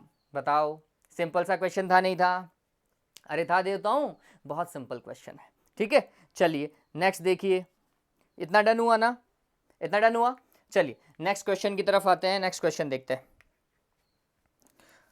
देखो, अब आपको नेक्स्ट क्वेश्चन के अंदर एक डायग्राम दिखाई देगा, दिखाई दे रहा है, अरे दिखाई दे रहा है, नहीं दिखाई दे रहा देवता, है ना, ये छोटा सा डायग्राम है, क्या बोल रहा है, given figure shows 3 charges enclosed bye a Gaussian surface, what is the flux of electric field through the Gaussian surface if Q1 is equals to 3 nanocoulomb, Q2 is equals to minus 6 nanocoulomb and Q3 is equals to minus 3 nanocoulomb। आपको क्या निकालना है, flux calculate करना है।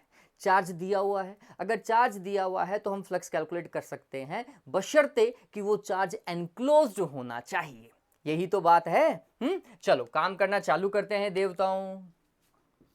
देखिए क्या बोल रहा है वो, तो हमारे पास में जैसा डायग्राम आपको दिखाई दे रहा है, सारे चार्ज एनक्लोज्ड हैं, सरफेस के अंदर है, तो समीशन क्यू का वैल्यू क्या होगा, चार्ज एनक्लोज्ड का वैल्यू क्या होगा भाई, सभी चार्जेस का एल्जेब्रिक सम, है ना, जितने भी चार्जेस हैं उन सभी का सम कर दीजिए। तो एक तो था 3 नैनोकुलाम का, एक था माइनस के 6 का, और एक था माइनस का 3 बच्चों, और ये सारे के सारे नैनोकुलाम के अंदर है।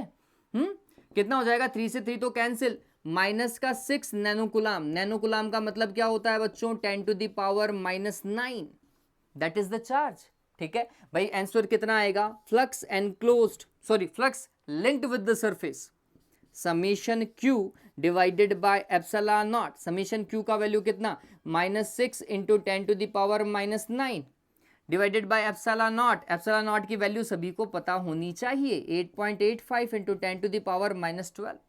जो भी आंसर आएगा उसके साथ में क्या लगा दीजिएगा, वोल्ट मीटर लगा दीजिएगा, ठीक है, या न्यूटन मीटर स्क्वायर पर कूलम लगा दीजिएगा। सिंपल सा क्वेश्चन था नहीं था देवताओं, बहुत सिंपल क्वेश्चन है, ठीक है। चलिए तो ये डन हुआ, नेक्स्ट क्वेश्चन की तरफ डील करते हैं भाई। नेक्स्ट देखो, नेक्स्ट क्वेश्चन देखिए, अब ये सवाल भी अच्छा सवाल है, अच्छा खासा लंबा सवाल दिखाई दे रहा होगा आपको, लेकिन सवाल को तरीके से देखेंगे तो हमें चीजें बहुत अच्छे से समझ में आएंगी। क्वेश्चन को तरीके से पढ़ लीजिए एक बार के लिए। क्या बोल रहा है, S1 एंड S2, देखो CBSE 2002, 14 एंड 14 कॉम्प्लीमेंट्री एग्जाम में भी आया था।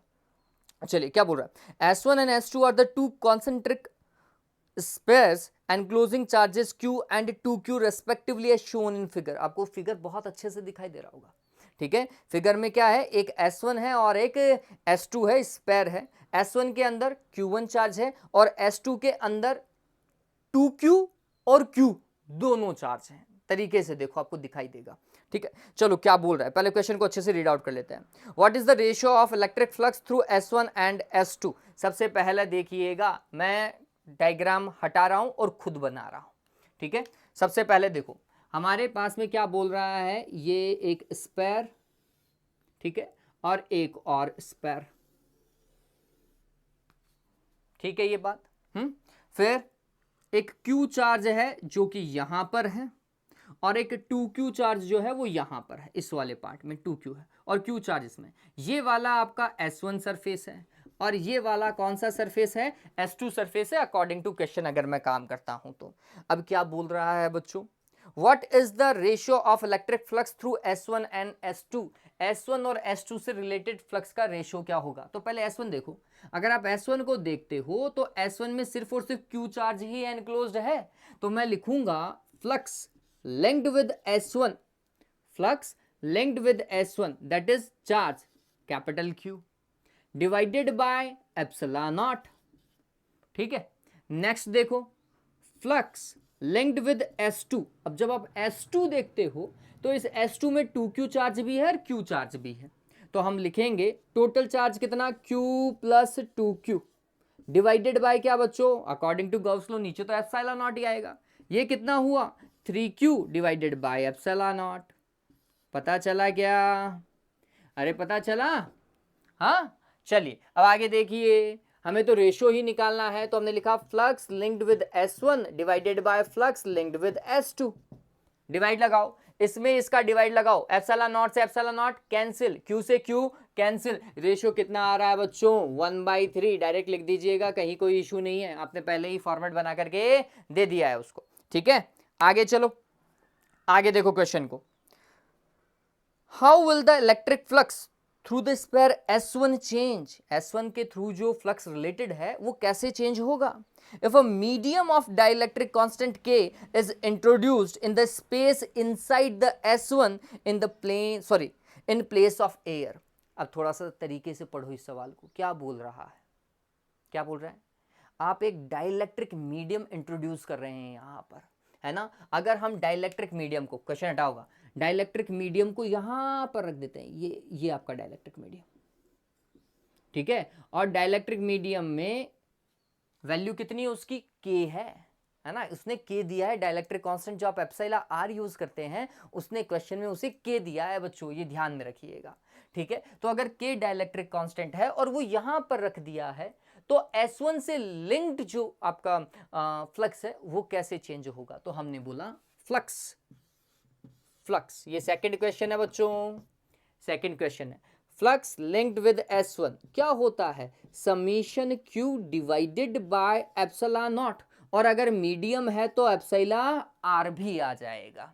ठीक है, समीशन Q, क्या चार्ज चेंज हुआ, आंसर है नहीं, चार्ज तो अभी भी कैपिटल Q ही था, डिवाइडेड बाय एप्सिलॉन नॉट अपनी जगह पर ऐसा का ऐसा, एप्सिलॉन R की जगह K आ जाएगा, क्या आ जाएगा, K आ जाएगा। फ्लक्स इंक्रीज हुआ या डिक्रीज हुआ, आंसर है पहले देखो, पहले फ्लक्स कितना था, Q divided by epsilon not, Q divided by epsilon not, और अब K और आ गया है नए वाले में। ठीक है, तो हम इसको बोल देते हैं, यहां पर लगा दिया, और ये फाइनल, ठीक है, ये फाइनल वाला फ्लक्स है। तो हम देखेंगे S1 के थ्रू जो फाइनल फ्लक्स है ना, वो इनिशियल फ्लक्स के,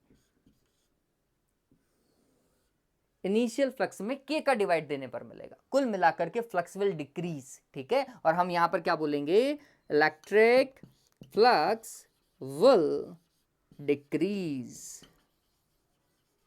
ठीक है, इलेक्ट्रिक फ्लक्स क्या हो जाएगा बच्चों, डिक्रीज हो जाएगा, ये बात ध्यान में रखिएगा। ठीक है, चलिए अब इसके आगे देखिए, नेक्स्ट क्वेश्चन देखो, इसी का ही थर्ड पार्ट क्या बोल रहा है, क्वेश्चन दिखाई देगा आपको। How will the electric flux through the S1 change if the medium of dielectric constant K is introduced in the space inside S2 in place of air? अब भैया ये थोड़ा सा अलग है, इस बार क्या बोला गया है वो समझिए। इस बार आपका डाइलेक्ट्रिक कांस्टेंट मतलब डाइलेक्ट्रिक मीडियम जो है वो S1 के अंदर नहीं रखा है भाई। ये Q चार्ज अभी भी यहीं पर है, ये S1 ये रहा। इस बार डाइलेक्ट्रिक यहां पर है, इस बार डाइलेक्ट्रिक यहां पर, और अगर डाइलेक्ट्रिक यहां पर फिल कर दिया जाए तो बोल रहा है कि इस S1 के थ्रू जो फ्लक्स बन रहा था उस फ्लक्स के ऊपर क्या इंपैक्ट पड़ेगा, S1 के फ्लक्स के ऊपर क्या इंपैक्ट पड़ेगा। भैया देखो S1 से रिलेटेड टोटल चार्ज कितना Q, क्या कोई इसमें मीडियम है? नहीं है, मीडियम बाहर है इसके अंदर मीडियम नहीं है। अगर इसके अंदर मीडियम नहीं है तो इसके ऊपर कोई इंपैक्ट भी नहीं पड़ेगा। एनक्लोज सरफेस के अंदर मीडियम है क्या? आंसर है नहीं है। एनक्लोज सरफेस में अगर कोई मीडियम नहीं है तो फिर उस फ्लक्स के ऊपर भी कोई इंपैक्ट नहीं पड़ेगा। तो जो नेक्स्ट और लास्ट वाला क्वेश्चन है ना बच्चों, उसका आंसर क्या आएगा? नो इंपैक्ट आएगा बच्चों। क्यों? क्योंकि कोई मीडियम नहीं है। तो हम बोलेंगे फ्लक्स S1 फाइनल क्या होगा? फ्लक्स S1 इनिशियल वाले के बराबर ही होगा। ये बात ध्यान में रखिएगा, इनिशियल वाले के ही बराबर होगा क्योंकि मीडियम इस बार बाहर है। आपको तो बस इतना ही लिखना था और बोलेंगे there will be no impact on flux. ठीक है, ये बात ध्यान में रखिएगा। जल्दी से स्क्रीनशॉट ले लो, जल्दी से स्क्रीनशॉट ले लीजिएगा। ठीक है, चलो नेक्स्ट क्वेश्चन की तरफ चलते हैं बच्चों। नेक्स्ट क्वेश्चन देखिए क्या बोल रहा है। A point charge of 3 microcoulomb is placed inside a cube of 2 centimetre.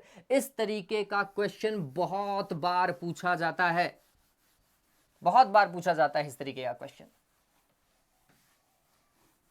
क्या बोल रहा है वो देखियो, क्या बोल रहा है? A point charge of 3 microcoulomb is placed inside a cube of 2 centimetre. एक क्यूब लीजिए,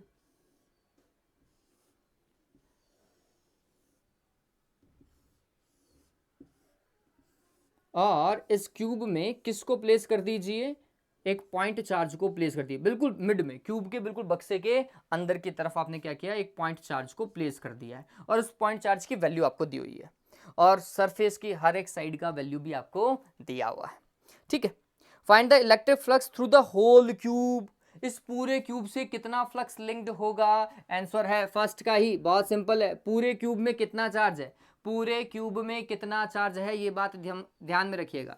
पूरे क्यूब में सिर्फ क्यू चार्ज डिवाइडेड बाय क्या? Epsilon not. क्यू का वैल्यू भैया ने दिया है, भैया ने दिया है, कितना दिया हुआ है? 3 microcoulomb. 3 into 10 to the power -6 divided by epsilon naught का वैल्यू कितना बच्चों?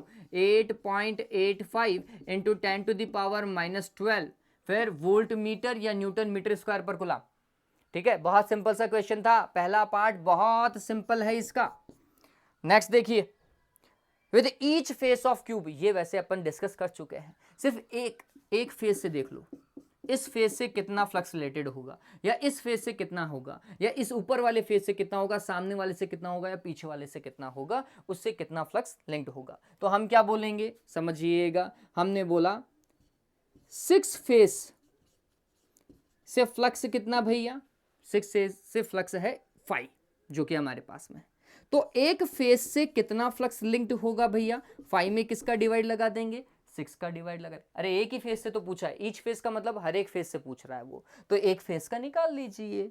मतलब जो भी ये वैल्यू आएगी उसमें किसका डिवाइड लगा दीजिएगा? 6 का डिवाइड लगा दीजिएगा। 3 इंटू 10 टू द पावर -6, यहां पर अगर आप कैलकुलेट कर लेते हैं तो बहुत बढ़िया, अदरवाइज इतना तो करके आए।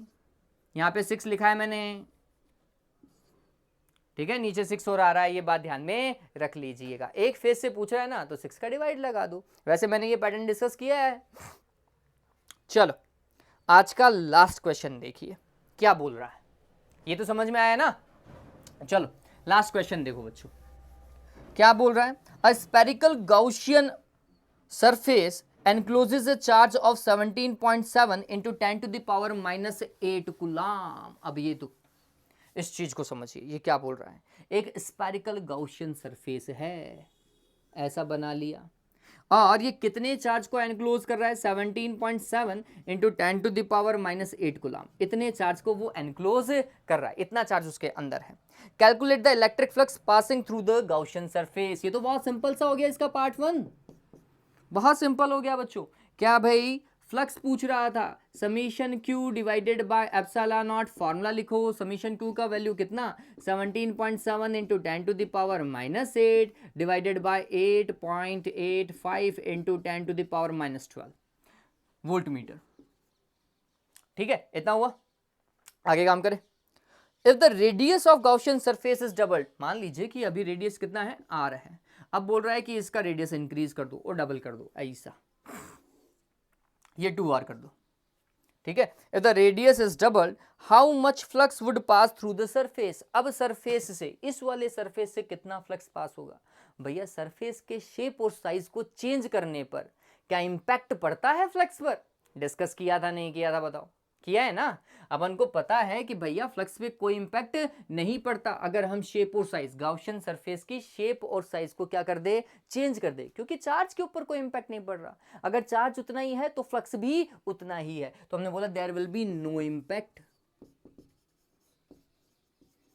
No impact on flux. बात समझ में आई क्या देवताओं? है ना, ये बात ध्यान रखिएगा। There will be no increase और decrease in flux. Why? Reason बता दीजिएगा। Because flux is independent on the shape and size of Gaussian surface. अपन ने प्रॉपर्टी में डिस्कस किया ही है, गाउस लॉ के अभी जस्ट जो प्रॉपर्टी पढ़ी अपन ने, गाउस लॉ कैसे अप्लाई करेंगे वहां पे डिस्कस किया था नहीं किया था, ये वही चीज है यार। ठीक है, चलो पता चला, अच्छा सवाल है ये, लास्ट वाला पूछा जाता है। ठीक है, उम्मीद करता हूं ये चीज आपको अच्छे से समझ में आ गई होगी, न्यूमेरिकल इसके क्लियर हो गए होंगे। ये गाउस लॉ के बेसिक न्यूमेरिकल्स हैं जो आपको पता होने चाहिए। अगर ये पता है, गाउस लॉ आसानी से हो जाएगा। नेक्स्ट वीडियो लेक्चर के अंदर अपन application of Gauss law discuss करेंगे। मतलब अगर लीनियर चार्ज है कहीं पर तो उसके कारण इलेक्ट्रिक फील्ड कितना होगा, किसी सरफेस के ऊपर चार्ज है तो इलेक्ट्रिक फील्ड कितना होगा, और हो सका तो स्फेरिकल सरफेस को भी डिस्कस कर लेंगे कि स्फेरिकल सरफेस को अगर हम चार्ज देते हैं तो फिर फ्लक्स कितना होगा और इलेक्ट्रिक फील्ड कितना होगा। ठीक है, चलो आज के लिए इतना ही। उम्मीद करता हूं आपको अच्छे से समझ में आया होगा। Have a good day, take care, bye bye.